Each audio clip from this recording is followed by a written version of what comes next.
Okay, so let's start. All right. Good morning, afternoon, evening.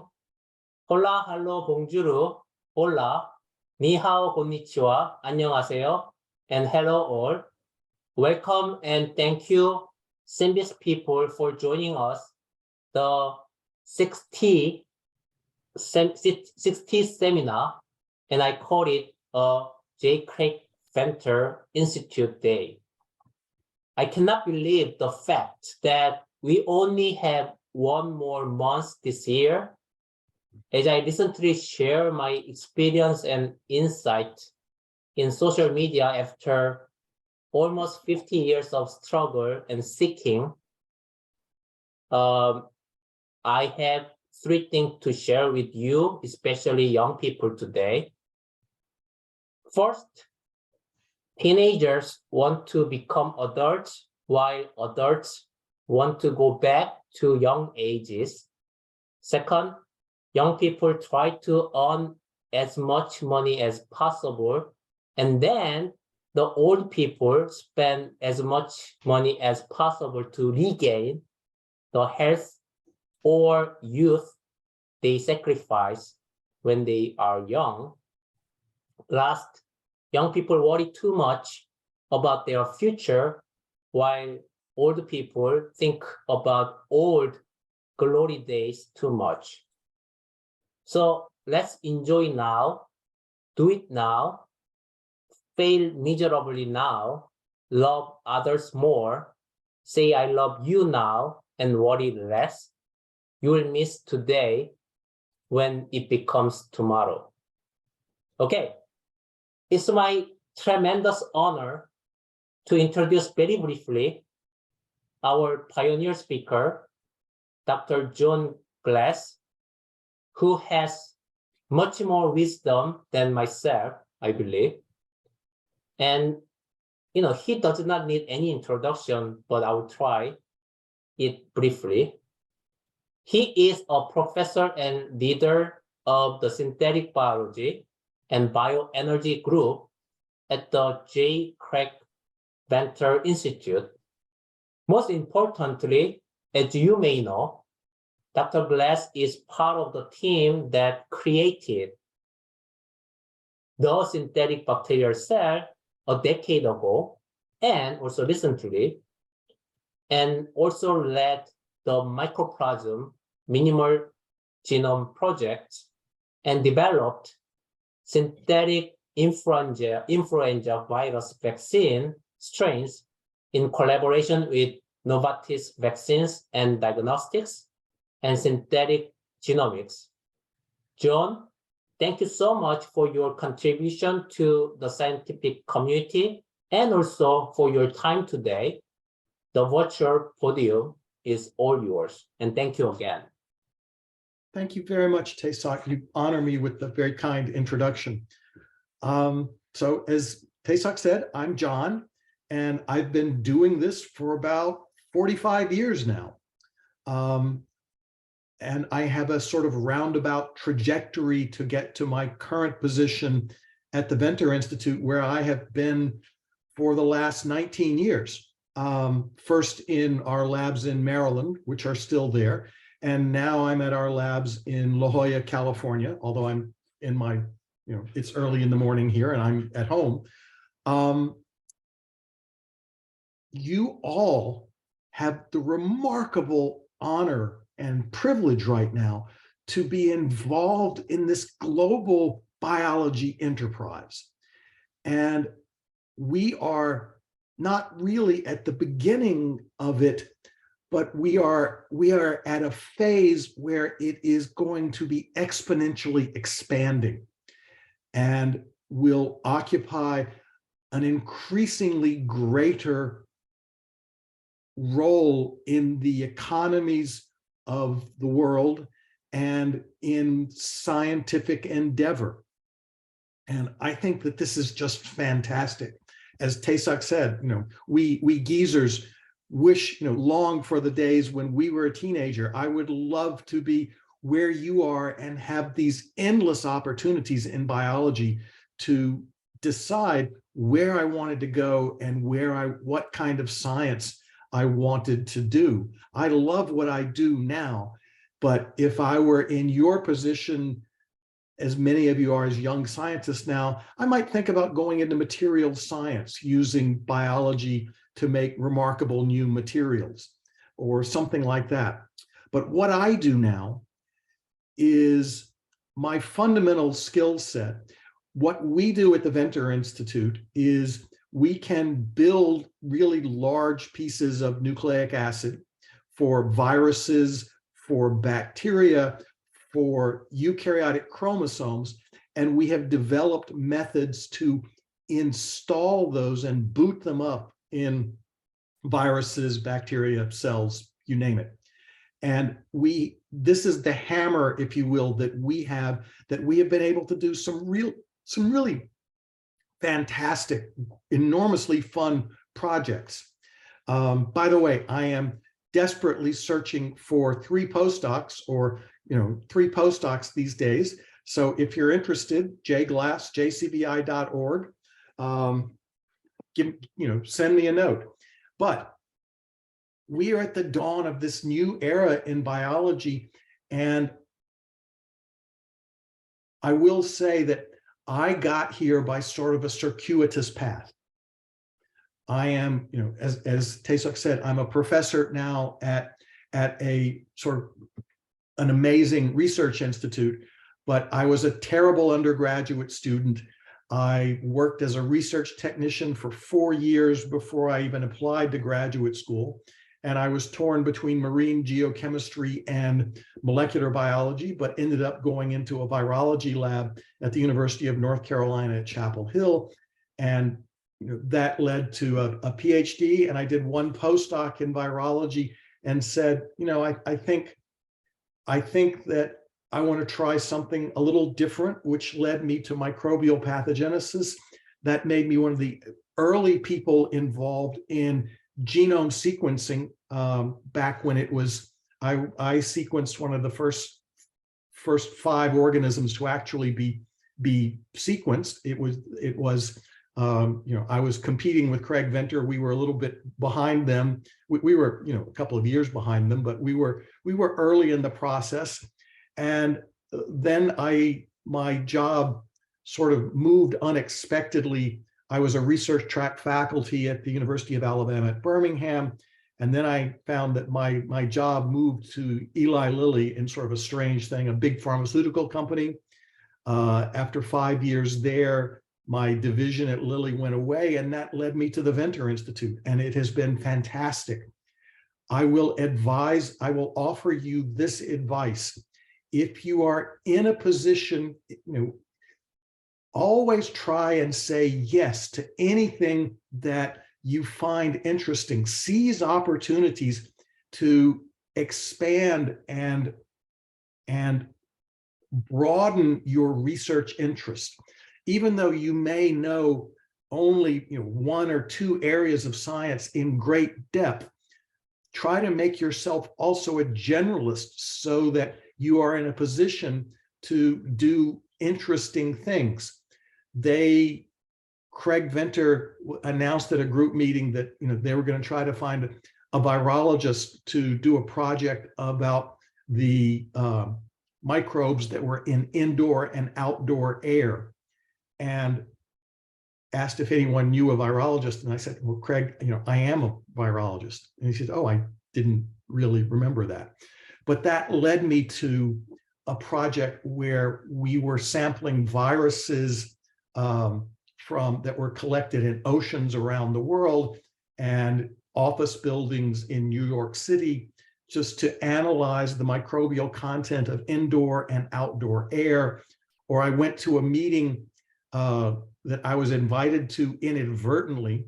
They thought they were inviting John Gill, but they invited me to a meeting about human artificial chromosomes.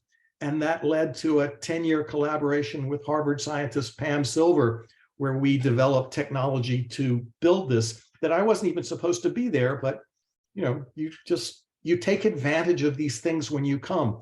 And I think that's important advice, and just be aggressive in your career and also take advantage of the people around you. Modern science is about teams. How many papers do you see written by one author in big journals? Almost never do you see that anymore. It's a new world. With that, I think I'll stop and let's talk to and about our primary speaker today. Wonderful, wonderful. You know what? I agree with you, everything you mentioned. And, that also remind me of one thing I also mentioned recently in social media. I will say that one again. It is too difficult to drink a hot coffee, but it tastes less when it becomes cold, although it is easier to drink. I mean, that is exactly what you mentioned, because you need to take the opportunity now before that is too late. And then I believe you follow your gut feeling, and then you just took your opportunity, and then that's how you become one of the pioneer in science. And actually, I admire your work because your work is amazing, and then that's why I'm using your material for my lecture in my course. So thank you so much. It's my great honor to be with you today. And this is the super, great wisdom and lesson we all learn from you. Thank you so much. Sure, my honor. Thank you. Yeah. Okay. So now the main speaker of today with a longer introduction. Professor Heath Johnson received his PhD in chemical engineering from North Carolina State University, where he worked on cell signaling during mesenchymal migration. He then went on to do a postdoc at Princeton University. There, he received a NRSA postdoctoral fellowship and collaborate with another lab. Again, we kind of see the importance of collaboration. John emphasized to use optogenetics to study how signaling programs cell fate in the Drosophila embryo. And I still amazed by his work, because I still think fly is kind of something bothering me all the time, but he kind of using flies for the research material. He has just started this year his own lab studying signaling dynamics in vivo at the University of Hong Kong. So I want to say congratulations and very exciting moment and time for his career. And also, I especially thank Professor Johnson so much for joining us at the inconvenient time. I heard midnight right now, actually midnight and 30 minutes after midnight in Hong Kong right now. So without further ado, I would say the podium is all yours, and please take it away. Thank you so much for your time today. Thank you so much, Taesek, and thank you, John. And also thank you, Taesek, for organizing all this. I know it's been a monumental amount of work for you, but it's been great. And I've seen a lot of great seminars from it. I don't think my talk will be remotely as inspirational as anything John or Taesek had to say, because that was a great inspirational talk in itself, but hopefully it will still be interesting. So I will share my screen.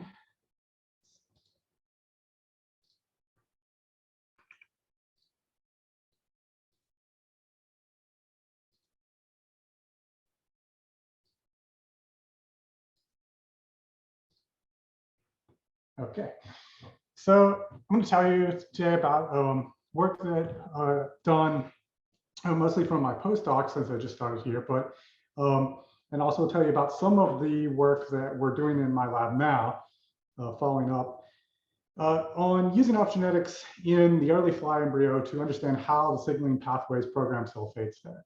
And so many of you probably already know, but signaling pathways form intricate patterns throughout the development of animal embryos. And there are only actually a handful of signaling pathways out there in animals.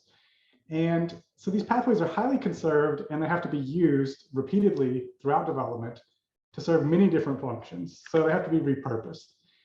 And the classic model of how this would work, how you would get so many different things out of just a handful of pathways, would be that basically pathway A programs one thing, pathway B programs another thing, and A plus B programs a third thing. But with better imaging techniques and better biosensors, we're really starting to appreciate that actually these are not sort of static things, they're very dynamic. And thus this adds an additional axis over which information can be programmed by signaling pathways to program cell fates. And so I'm very interested in understanding what information is in these dynamics of the pathway and how they're used to tell the cell what to do. And one pathway in particular that programs many different cell fates is a very well studied pathway, the ERK pathway, or ERK-RAS MAP kinase pathway, which is activated downstream of receptor tyrosine kinases and leads to a number of different cell fates. And this gets activated repeatedly throughout the development of essentially all animals, some more than others, but almost every one that I know of activates this at least a number of times.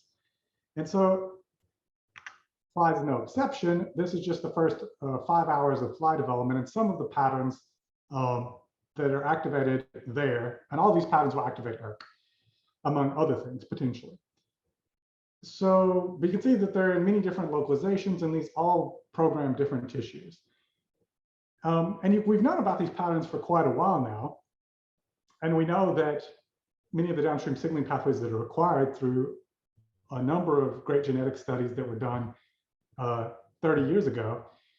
But we still don't know exactly which pathways are required for what, and exactly which pathways, what they are doing, and how they program one thing instead of another. So what we did is we just focused on these first two simplest patternings, earliest in development of the fly embryo. These are both before gastrulation. One programs basically parts of the future gut, the endoderm. Another one programs parts of the ectoderm, this bottom striped one. And we wanted to figure out what are the features of these patterns that actually program the downstream cell fates. But really, to answer that question, we need a way to precisely control the signaling in these patterns. And a completely different field, neuroscience, has the answer for this, and it has revolutionized their field through optogenetics. And so in neuroscience, they've been using optogenetics for a while now to activate specific neurons in the brain, and then they can control which ones are active and directly stimulate them in a living mouse. And this allows them to identify the functions of individual neurons. And so this is an example here. They have an LED cable in the head of this poor mouse. And then when they activate it, it activates receptors, well, activates the neurons in half of the brain, and the motor neurons there then cause the mouse to run in the opposite direction. Then when they turn the light off, the mouse goes back to doing its thing. Now, since then, there's also been the discovery of a number of different light-sensitive domains that can be engineered to control essentially anything we want to do and control any sort of molecular interaction. And so to go into that in detail, so say you have some protein that is difficult to control, like maybe a protein called CAT. And CAT, it likes to move around a lot, goes all kinds of different places. You have no control over CAT. But perhaps you fuse one of these object domains to it, and then you bind a binding partner to that somewhere, and then you're now able to localize CAT wherever you want. And so this is essentially the idea here, but we can wire this up to any sort of process that happens in development to control it that we care about. So migration to signaling, in this case, to morphogenesis. And being able to directly control the biology in real time in development allows us to ask a lot of powerful questions about exactly what do these things do and what are the sufficient and necessary requirements for programming a cell fate. So in this case, we have these signaling patterns, but really what we'd like to be able to do is to make our own signaling patterns so that we can ask exactly what is required and what are these signaling patterns doing. So to try to do this, we made an optionetic tool to control ERK signaling in the fly embryo. And this works using the Eyelid system. So the Eyelid system is a love domain-based system that forms a heterodimer under blue light. So the Eyelid is fused to the plasma membrane. This SSPB component is a bonding partner for Eyelid, but it can only bind when Eyelid is activated with blue light. This is fused to the catalytic domain of SOS, which is an activator of RAS and thus the MAP kinase pathway and will activate ERK. So upon blue light stimulation, this is localized to plasma membrane, it activates RAS and therefore activates ERK. Now in the dark, this will revert back to its state where it no longer binds to this bonding partner. So you can see we can toggle this on and off using pulses of light. In about 30 seconds, it's fully on. In about 2 minutes, it's fully off in the dark. And we can titrate the amount of light to control the level of activity. So using this, we can get potent and uniform activation of ERK, which is very important here because, for example, in the early embryo with this pattern here, and you see here this gradient of ERK activity that forms at the poles, if you plot that out, you see these peaks here at the poles like that. And this is the optionetic embryo in the dark, it looks the same. When you apply light across it, you get this nice high global level of activation. But when more classic methods were used, like gain-of-function mutants, this is actually what happens. You get this very modest activation here in the middle of the embryo, and actually a depression of signaling here at the poles. So, and the phenotype for this embryo will be very complex. You will get loss of function phenotypes here and gain-of-function phenotypes here, which makes it very hard to interpret. And the reason for this is that I wanted to hammer home this idea that signaling pathways are very dynamic and very regulated sort of thing in a temporal sort of way. They have lots of negative feedbacks. And that's presumably what happens here. You express a mutant for a long time, negative regulators build up, and then when the natural pattern actually finally comes on, it depresses the pattern, and thus you get this lower activation. But with optionetics, we can activate acutely, which means we can get high activation, which is often what happens somewhat in these natural systems when ligands are suddenly released to activate them, except unlike dumping ligands on cells, which is also hard to do in vivo, we can control the exact time that we have this on. So, and we can also control it downstream of the receptor, is which pathway we're activating. So you can see here with optionetic construct, we can get this high activation that's actually beyond the endogenous level. And we can also do it in any sort of spatial pattern we want. So we can use digital micromirrors to control light down to diffraction limited patterns. And then we can make any sort of pattern we want. And so we published this tool a few years back, and we can also make the cat face just to add. And we first used it, we just put it, the embryos in light and just watched them develop. And we saw a very striking phenotype, one that we didn't get with any of the mutants. And to understand that, first, I just want to show you what a normal embryo looks like in gastrulation, looking at myosin. So this is myosin here. This embryo is cycle 14. It's about to gastrulate. What you see, the black that you see here is myosin on the basal surface of cells. And you're going to see it come up on the apical surface here, particularly want to focus on, and also a little bit here in the ventral area. And that's because these areas, they turn on myosin, it constricts the apical surface of cells, and it makes them invaginate. Now, this pattern here is what's controlled by ERK, at least thought to be. So it's controlled by that receptor activation, the torsoceptor, the terminal signaling that I've been talking about. And so when we activated globally, this is the phenotype we got. We actually seemingly programmed this fate essentially across 3/4 of the embryo, and then the embryo just squeezes up like a tube of toothpaste. Because now all of these cells are trying to invaginate. They're all trying to be this tissue here. So this sort of brought up a number of questions, because ERK is activated both at both ends of the embryo as well as in the middle from a different receptor tyrosine kinase. And so we wonder, why is it that we are getting basically this phenotype, we're programming this fate and not these two fates? So first we had some hints at what might be doing the anterior fate, making the difference there, but the fact that there is this anterior patterning molecule, morphogen called bicoid, which forms a gradient from anterior to posterior. And it's known that when you remove bicoid, you get a somewhat symmetric embryo. So when we remove bicoid, we go from programming this phenotype in this half of the embryo to programming it all the way across the embryo so that it squeezes everywhere and just sort of compresses. Actually, a surprising amount of force. In fact, a lot of these embryos end up rupturing under the force. So it seems we can actually program every cell in the embryo almost to be this one fate. So it seems that it's the classic combinatorial control that is programming fates here at the head. But what about the other two? How do we distinguish them?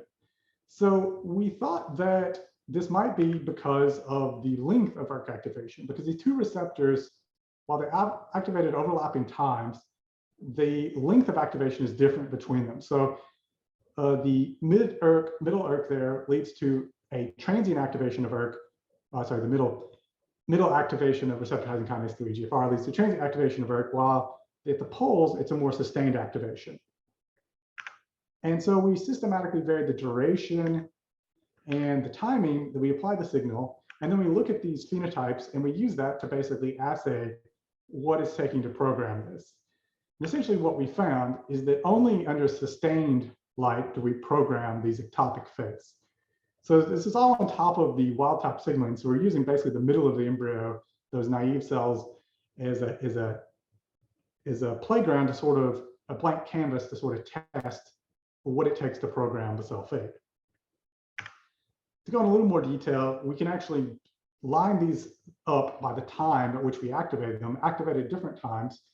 And the length of the line here represents the time the embryo was activated for. The color represents the eventual phenotype, and then the line's position represents its time relative to gastrulation. And you can see that actually within this window here, between when the nuclei move to the surface and up to gastrulation, you can activate pretty much any time within that, and it seems that the time is counted.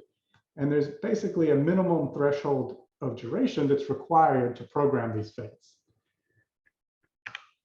So it seems that we need ERK above a certain threshold duration in order to program this endoderm fate, this gut fate that programs morphogenesis. But what about the other fate? What do we need to do to get that? So for that, we looked at a gene that is a marker of this neuronal fate that's normally programmed here, and as well as a gene that is a marker of the contractile fate that's programmed in the posterior, but also along the ventral furrow arrow as well, because it also undergoes invagination there, and they both use the same mechanism to activate myosin. You can see that when we activate with a short length of light, we expand this pattern, but not so much this one. So actually, this expansion that you see here is actually because there's wild type ERK there, and that ERK is now being increased to now cross over the threshold and program this other fate. While when we activate for long duration, what we actually see is we actually turn off the neuronal fate and switch everything to this endoderm fate. So actually, it seems that just controlling the duration of ERK is sufficient to pick between this gut and neuronal fate. And so we did some other tests that actually seem to show that it's not just duration, but more the cumulative load that's being sensed. And I didn't go into detail about how we did that, but we basically split up the pulses of light in different ways to test between these two. But for a cumulative load sensor, you might imagine that there are genes which accumulate in response to ERK linearly, and other genes which would respond more switch-like in response to those genes would be one mechanism through which you could have a cumulative load sensor. And so we looked for genes like that, and we did find genes that fit both of these profiles, such as TALIS, which is downstream, which accumulates linearly in response to ERK. And so this here plot is taken from the middle of the embryo here, and this is an aggregate of mini embryos. This is an RNA fish experiment, looking at different durations of activation ectopically. And then we also found other genes like Huckabine and MIS would turn on in a more switch-like fashion in response to ERK activation. MIS being a gene that is involved in the contractility and also turns on at exactly the time that we're seeing that phenotype. So then we wanted to know, ultimately, could we switch these two fates by switching the duration of the signals? So we simply applied a long duration signal here in the middle of the embryo, which is sufficient to program local endoderm, which contracts upon gastrulation. And on the other hand, we remove the receptor, well, the ligand, and applied a short dose of ERK across the embryo to now be able to program this neuronal fate here at the pole. So it seems that really all you need to do is change the duration of the ERK signal here in order to switch the fates. And that's what's being used to decide between them. This is somewhat reminiscent of what people have studied for decades now in PC12s, where you have transient ERK that leads to proliferation and sustained ERK that leads to differentiation. But now we have the first real world system that uses a similar sort of mechanism to control cell fates, except it's happened much faster, hours instead of days. We have a very limited number of genes, so maybe we have a better chance of understanding how this circuit works and understanding how dynamics are decoded downstream and encoded by these networks.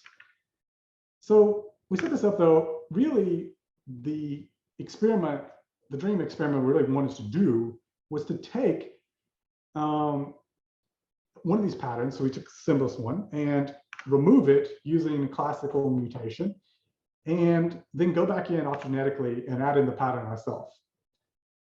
So here, we added a downstream of the receptor, and this would allow us to test a lot of different things. So one, we could test the sufficiency of just that pathway to activate it, because receptors often activate many different pathways. We could also test the exact spatial temporal requirements. So what is the minimum area that's required? Any gradient information is required.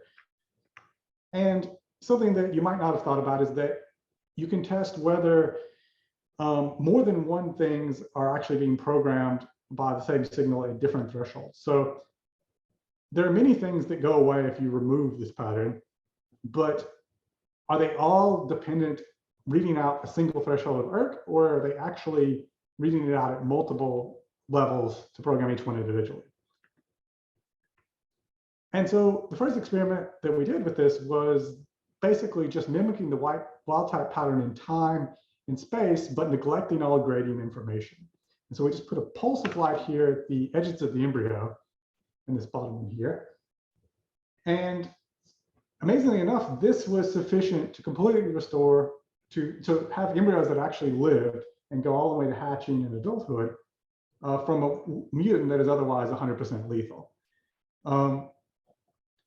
And we were surprised by this because we thought that more complex tuning of the gradient and stuff would have been needed.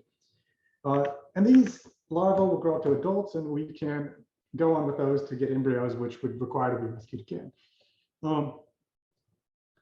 So we wanted to understand a number of things about how this works. So first, we wanted to know mechanically, how does this work? So how much can we vary the pattern and the tissues still fold correctly? So not just on whether the embryo lives, but whether it can actually just go through gastrulation, because here you have two competing groups of cells which are extending and those which are contracting. And there's a balance between these that needs to be maintained, or otherwise it just becomes a total mess and doesn't fold right. And when you program cells here, you take cells away from here. But surprisingly, we could actually vary the width of this pattern threefold, and gastrulation seems to proceed as normal. Furthermore, it seems that the size of the invagination is somewhat scalable with the size of the light. But even across a fairly wide range of sizes, the germ band extends correctly for the most part. And only at the more extreme cases does it actually break. So surprisingly, morphogenesis is surprisingly robust to variations in this pattern. So the other thing we wanted to know was about the gradient. So there's this evolving gradient of ERK activity at the poles here, and it's thought that this is important for programming the difference in gene boundaries between Talus and Huckabine, which go on to lead to hindgut and midgut specification. So without programming this gradient, how are these two tissues being distinguished, and are we still making a gradient in gene expression here? So first we want to know, are we making a gradient of ERK?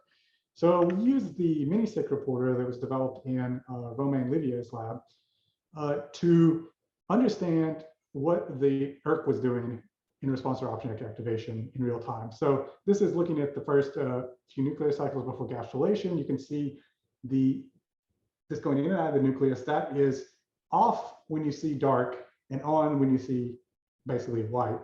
So it's on here at the poles, off in the middle. And it goes out of the nuclei during the nuclear cycles. These nuclear cycles are very fast early on. And when we use this with opsogenic construct, we did see that we were making a much sharper gradient per se than the natural pattern. Obviously, there cannot be a step change, especially when this is syncytium at some point. But it still is significantly steeper than the natural wild type pattern.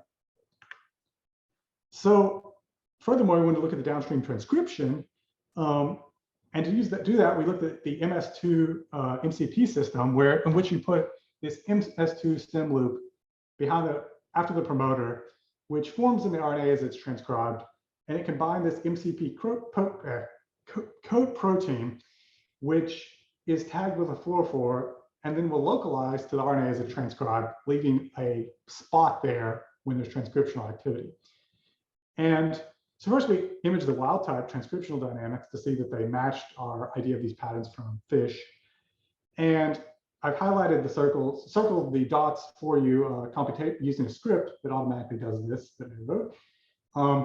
And then this sort of average boundary of the expression is marked here with the line. And you can see if you overlay all the spots that occur before gastrulation, they essentially match the patterns that we see from fish, where essentially Talus has this wider domain than Huckabine. But when we do this optogenetically with a flat gradient, they actually essentially overlap now. And there's not a significant difference between the two patterns, which indicates that either this is being regulated at another level beyond this, at the protein level or at the translation level, or this is not the pattern that's actually setting those gene boundaries, and that's something that's being worked on now.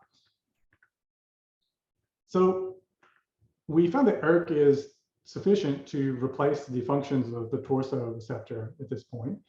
We also found that that actually seems that precise gradient information is not required here. But how many different levels is ERK actually read out at?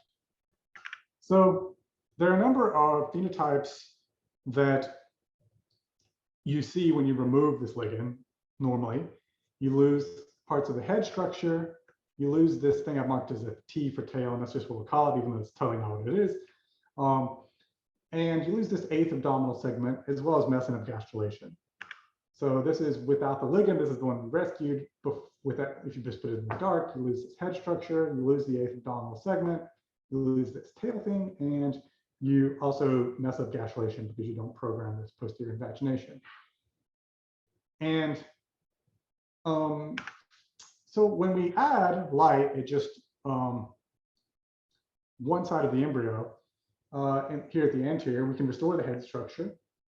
This is long duration light to match the wild type pattern. We can restore the 8th abdominal segment, the tail structure, as well as the gastrulation by activated both ends. However, when we titrate down the duration of light, which is 5 minutes, we can restore this tail structure without restoring any of the other things. In fact, it doesn't even require spatial light. You can use global light and it comes back, because the amount of activation here is so low that we can put it on wild type embryos, and most of them will survive with that level of ectopic ERK. So interestingly enough, it seems that this is just on a hair trigger that just requires a little ERK, but something else does the spatial pattern entirely. Furthermore, we can add more ERK just at the posterior, and now with 15 to 20 minutes, we can now restore this 8th abdominal segment. And then finally, we add long duration of ERK, we restore the gastrulation ability and also the head structures in the anterior. So it actually seems that ERK is being read at 3 separate thresholds here, and not just one, which means I think this is some very interesting machinery downstream of this and how this is read to figure out. So to summarize, we developed an object tool to control ERK in the early fly embryo. They gave us potent activity, allowed to control spatial patterns of ERK. We found a dynamic fate choice that depends on the duration of ERK or the load. A simple light pattern is actually sufficient to replace the function of the torso receptor here in activating ERK. And there's actually at least 3 distinct thresholds at which ERK is being read here. So now I want to talk just a little bit about the work that we're doing in my lab now going forward. And development is rich with a number of different complexes. So I mentioned these to you, but this is just the first 5 hours, and there are many more, and there are many other signaling pathways. And so there's so much here we don't know. In fact, most of these we've never even looked at live. It's all from fixed data. And so first thing we've started to do is to look at these live. And so this is an embryo projected onto a 2D sort of plane, sort of unwrapped like an onion, and looking at ERK activity. So this is the activity of the poles here in yellow. And you can see for the first few hours of embryogenesis, the embryo developing, the activity in these different cells with lots of different dynamic activity going on. And there are many other patterns here for us to look into and try to understand what they're doing, which signals are required, and are any of the dynamic information being read. So we're doing that in a number of different contexts. We're also looking at the large-scale physiological changes that are controlling signaling pathways. So for example, setting the size of the adult organism, which is controlled signaling pathways, and understanding how those are reading information throughout the organism to set the size of the adult. We're also doing a number of things looking at the mechanotransduction and how mechanical signals are converted to chemical signals, and also how the ECM signals to the cell. And developing new tools to do this as well as directly control signaling and control the forces that are being transduced to cells. So I'd like to acknowledge my postdoc lab, which the work that you heard about is mostly done in, particularly Jared Tocher, who was a great postdoc mentor, and Stav Schwartzman, which collaborated on a lot of this work. The other people who helped me in my time at Princeton, my lab now, our funding sources, TASEC for organizing this. And before I give it back, I want to do a little plug for my lab, which started this year at HKU. And I give you a bunch of the science, but I give you some non-scientific reasons so to come. Besides lots of food choices, Hong Kong is probably the only city in the world where you can have great nature in the middle of a huge city, which is still a very weird thing to me. Like there's wild monkeys, you got the beach, you got mountains, you got coastaneering you can do. It's pretty dangerous actually, but and at the same time, lab is right in the middle of town. There's lots to do. You can hike up the mountain behind it, or you can go into the middle of the big city and do lots of fun things. So with that, thank you once again, TASEC, and thank you guys for watching and entertaining questions. Amazing talk. You know, I never been to in Hong Kong, but my wife actually been there, and she talk about a lot of great things in Hong Kong, especially food. She kind of mentioned that one to me. Yeah, there's a lot of weird food here. A lot of any sort of weird combination. Yeah, I heard about that. And also, of course, I mean, if you are interested in some adventure, please apply. I mean, I believe he will, he is the great mentor, so why not? So let me ask John whether he has any question or comment. Otherwise, I will start. It's dazzling work, Heath. I was thinking of something different when you said optogenetics when we spoke earlier, but yeah, that's what most people think. This is astonishing. I can't believe what can be done with whole multicellular organisms these days. Oh, thank you. Thank you for the talk. Oh, thank you. Those kind words mean a lot. So do you have any question, or I may start? No, John? I think I just want to listen right now. Okay, so I wanted to ask some questions. So I see the huge potential of your tools, and also a lot of beautiful picture you show us or video. And then one thing I want to ask is, because I'm not the expert in this area, even though optogenetics, I learn a lot from Jeff Tabor, my colleague, now in Rice University. I believe your advisor also collaborated with him when your advisor was the postdoc in UCSF, I believe. Oh yeah, when he was in Wendell and right. Chris Boyd. Yeah. So my question is, I see huge potential of your tools, but at the same time, I still see some remaining challenges in this field. But I'm not expert, so I don't know exactly what is the remaining challenges. And that challenging could be also opportunity to advance the science, further. And then can you kind of comment and then kind of give more insight about your field and the challenges and opportunity? Yeah, so I think the opportunity is large in that we can really take a lot of these systems which have been, well, really thought to be studied completely a while back, especially stuff in flies, and revisiting, we're learning so much more. Like this system here, like, pretty much not a lot of people looking at it since the early 90s, really. And then there's so much more that came out of it, so much more that actually doesn't work the way we thought it did, because now we have a way to really precisely test these things. At the same time, I was so impressed with how much stuff they got right back in the 80s with these very limited tools. They got so much stuff out of it, but there's still just so much more we can do. And so I think the opportunities are huge, and just that there's so much we don't know and so much left to learn. And I think when we revisit a lot of these problems, we're going to find things don't work exactly how we thought they did. Now, as far as challenges go, I mean, the getting tools that work well and also getting them to work in an in vivo system and getting all the genetics in with it can be technically challenging, especially when you're making something that doesn't survive without that. It helps to use these simpler systems like flies, but doing this in even more complex systems like in mouse and stuff is going to be extremely difficult.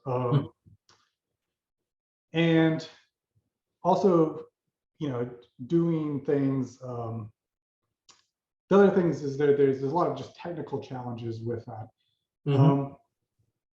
Technical challenges with the wavelengths and being able to image everything, because by doing it live means we have a lot of restrictions as well. But I think mapping out what these signals are actually doing live over again is something that I think is going to be important, and also having good ways to control everything. I mean, ultimately, I guess the holy grail is to make optogenetics, generic enough that we have tools for everything that work great and everybody can use them easily.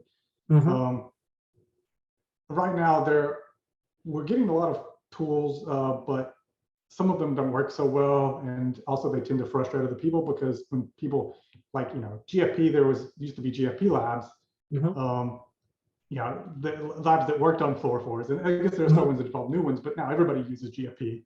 You don't need to be a GFP lab to do it. Right. And I think options is becoming much more widespread use like that. Mhm.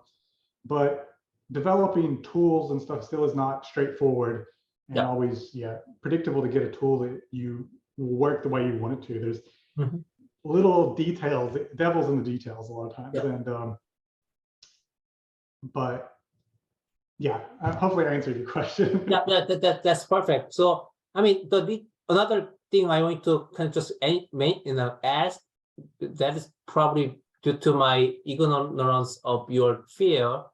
I mean, when I learned biology in high school or middle school, I mean, the flies was one of the organism I heard.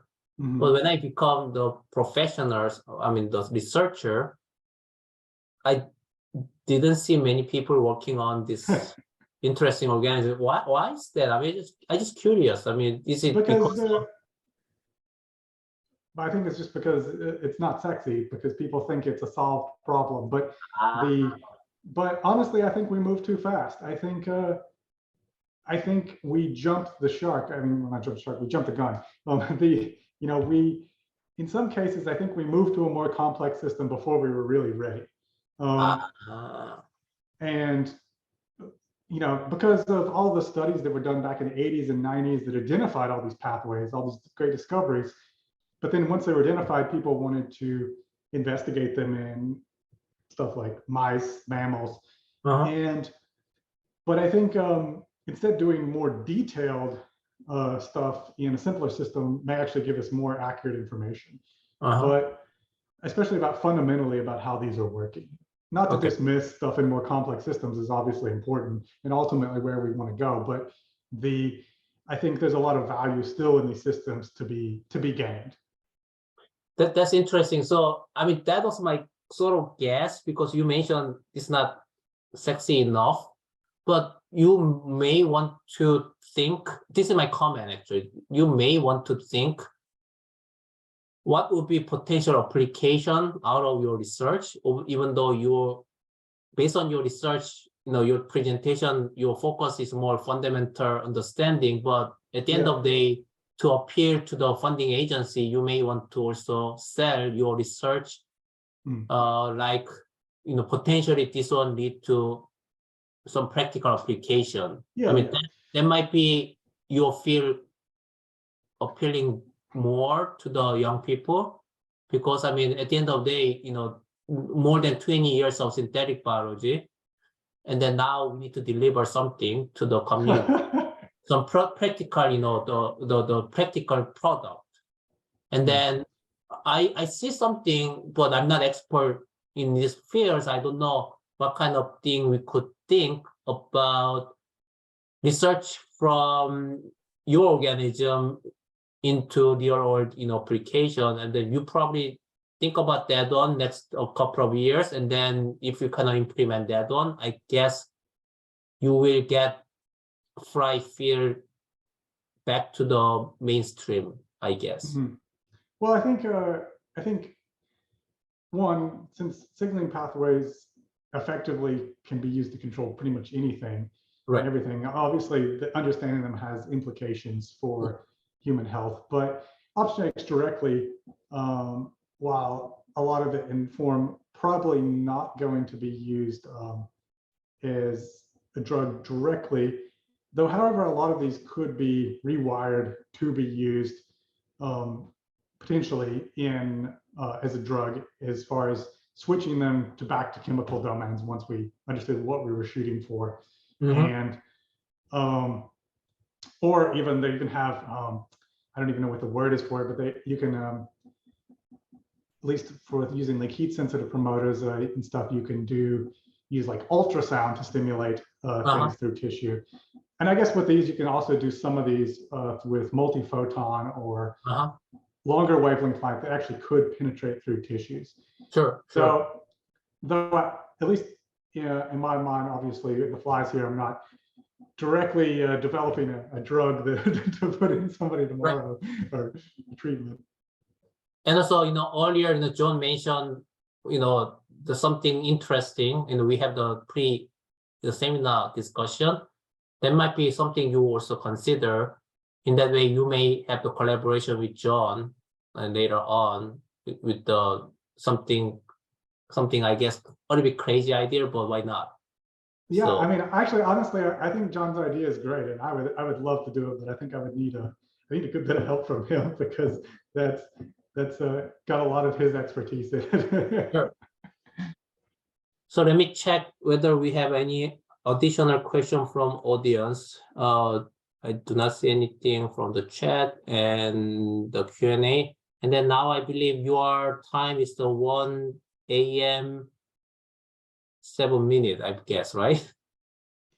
Something yeah. like that. So I guess, I mean, we need to close. So if let me double check one more time. Okay, we don't have any question anywhere. Okay. So I close. So thank all for joining and staying today. We'll meet again next week on December 8th, Thursday, the same time, the same Zoom link. We'll have Professor Michael Brandt, my colleague at WashU, and Dr. Pingley at NYU. As usual, the follow-up informal chat will occur without recording. Please stay here if you are interested in chatting with today's speakers. I will promote you to panelists who can speak and show your handsome and pretty face. Thanks. I will stop recording. Just give me 1 second.